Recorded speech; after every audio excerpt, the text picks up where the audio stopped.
Hi, Deb and Aaron. It's so Hi. wonderful to meet you both. Congratulations on season 2 of Schmigadoon. I Thank loved you. it. Thank you. Thank you so much. So, okay, my first question is for you, Deb. Okay. Musical theater, it's gay. Cultural, it's gay culture. We love it. She says it's gay. It is Love gay it. culture. It's gay. But cabaret, that is gay That is some culture. queer culture, honey. Yeah, Yes. that is queer Bible. That is Yes, church. it is. That is home. Yeah. Sacred text. Sacred So ground. for you, when you discovered that your character would be, heavily homaging that particular production, what did you think and how did you feel about that? Oh, I was incredibly excited. I mean, I actually was first exposed to cabaret, I believe, when one of my peers in my, small town theater showed me Alan's performance at the Tonys. And they were like, look at this creature. And I was like, that is who I want to be. I think that like this sort of like interesting, example of like the boundary pushing in terms of like sexual expression, gender expression in cabaret, and also just like the sort of the worlds in which we're celebrating, like the underground community and like all of these things in cabaret that were so new at the time in musical form, was very exciting then, and it's exciting now. It's like it's still so many things in cabaret are relevant not only in the political messaging, as Aaron has mentioned before, but also in like the sort of representation in cabaret. We don't see that as much as I think we might have hoped then when it was being written. We would see it now. So I was very excited, and I think Sally Bowles is like one of my all-time favorite musical theater heroines. So very exciting. Yeah. I mean, it's incredibly timely. You're touching on something very important there. So one of the major themes of this season is very much about happiness. And Aaron, I would argue that Topher is probably one of the happier characters.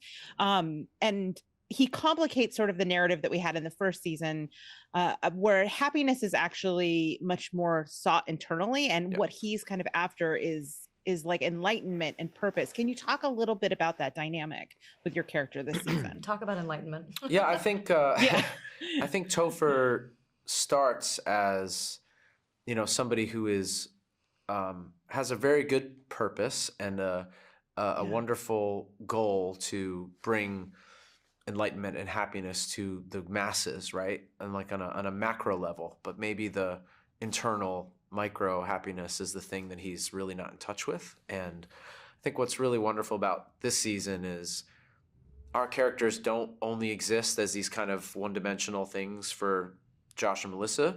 We get to go on our own journeys as well. And actually, when I read this through, I thought it was wonderful that I think when Topher and Jenny meet, they kind of bring out the true version of themselves in the for meeting the other person. So I think I get to go on this wonderful arc where I start off trying to kind of make the world happy and everything a better place, but then by the end I find kind of my own inner happiness by accepting who I really am. And I think that's through meeting Jenny. So it's just like a wonderful arc that I get to go on. Yeah, I mean, I love your characters, both of your characters' arcs, and the way that you guys sort of intercept, we'll say. Well, we don't spoil everything, but you have a really moving and really fun number. Can you talk a little bit about shooting that together? Yeah, that was really lovely. That really was nice. Yeah, that was probably one of my favorite like days on set. Yeah, the number's just really simple. So many of these numbers are kind of so big and flashy and showy, and those are really, really fun to do, obviously. But when it kind of gets to be really, you get to kind of shift the lens in and be really small and intimate. It's just like a really beautiful, simple way to work, and we had a really nice time doing it. I think there's something really potent about like really intimate duets. Like, it's sort of like the "as long as you're mine" like effect. When you're watching that, you're like, they're just staring at each other. Like it's so simple. And for that reason, it's so powerful.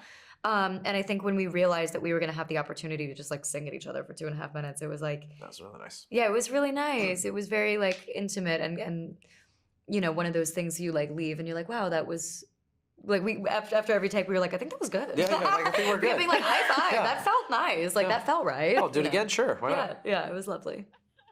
Well, the chemistry is wonderful. The show is fantastic. I loved it. I don't know if it's a pipe dream, but I'm hoping for season 3 and seeing who you guys embody next.